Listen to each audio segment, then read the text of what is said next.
The Joe Rogan Experience. Hey, man, we started this podcast off talking like off the record.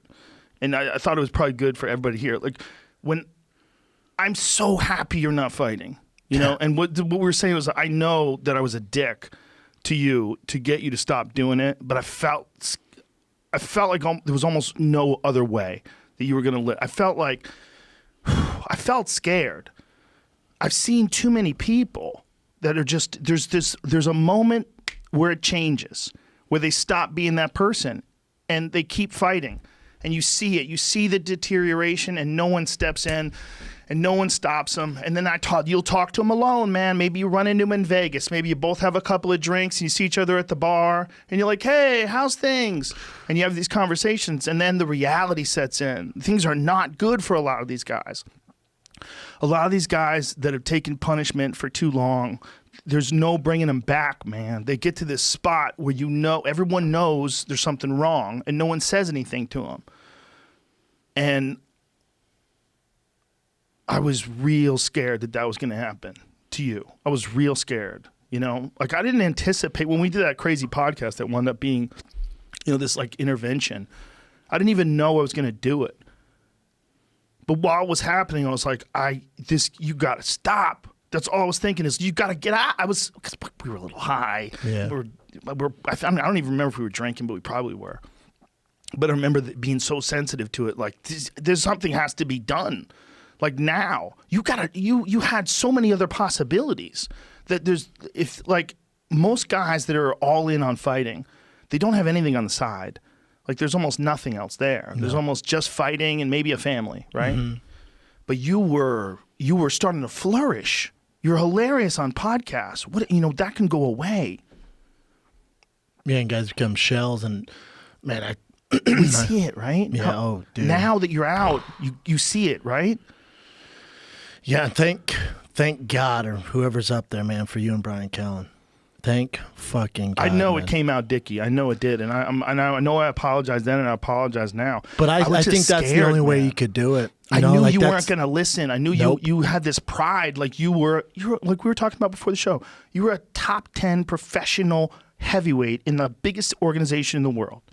That's a identity thing too, man. People get strapped into that identity. It's one of the harder things about fighters is when you quit. You have to find meaning in your life. Like, what are you good at now? Dude, for me, I know I never did anything professionally, but it was the formative stages of my life where the only thing that gave me any feelings of good was martial arts. You didn't feel like a loser. The only thing. Yeah. The only thing. Everything else I felt, I was kind of good at drawing, but even then I was like, my drawing teacher didn't like me. I had friends that I was close with in the class. We all drew and we liked our stuff, but man, I felt like a fucking loser except for martial arts. So when I quit, and then I'm just doing comedy, and I suck at comedy. I was eating shit. And I was like, what am I quitting for? Like, I'm quitting something that I was good at to be something that I suck at, that I maybe think I have this pipe dream that I could eventually make a living out of.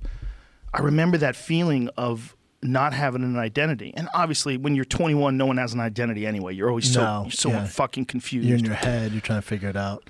I was super fortunate where I was surrounded by guys like you, Callen, Bert, Tom, and it's just like where I wanted to be in that party. I was so fortunate. The stars aligned for me where I was at this party over here and guys were getting CT and you're fighting and it's a fucking grind, and then you guys were over here. I'm like, well, I want to be one of them. I'm good, man. I'm good. I want to do that. Yeah. And I think it took that bridging that gap. And to be honest, I think that's the only way that you could have done it, because the ego that I had at the time, especially fighting, man, getting to that level, it was like that ego's insane. The narcissist and the dream of, I can beat Kane or Stipe, these guys. And I think the only way that I could have bridged that gap is by you going so hard in the paint. Dude, I was so scared about Ngannou.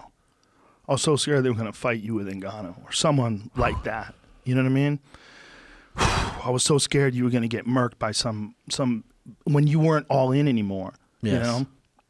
Those big fucking, when you watch like when Francis murked Overeem, with that left That hook. uppercut? Jesus Christ. Like if that was you. Oh, my God. And I was calling that fight, man. Oh, dude. It would be, and I love Alistair. He's a great guy. I have a deep appreciation for him as a fighter. Hall of I mean, Fame. and my feeling was when he came over as K1 Grand Prix champion, I'm like, this is the most celebrated striker we've ever had in MMA, and you saw it in his fight with Brock Lesnar. Phenomenal. Dude, man, that's one of the things that makes that Francis KO so fucking crazy. Insane. I mean, he did the same thing to Junior Dos Santos, remember? Overeem did it. Yep. He hit him with a beautiful left hook. Very similar punch. Super worried about that with you, man. But I also think too, for me, it was like this quick ascension into this UFC, and I'm fighting these top 10, top 15 guys. I'm in this world, but it's like I was almost like a cheat code because I was really athletic. I was really, really athletic with my background, so I passed a lot of guys fast, my athleticism. But then you get to a certain point where you're fighting these vets where they fought big, powerful, athletic guys before. But then it comes down to experience and technique, and that's always going to win. 9 times out of 10, that's always going to win.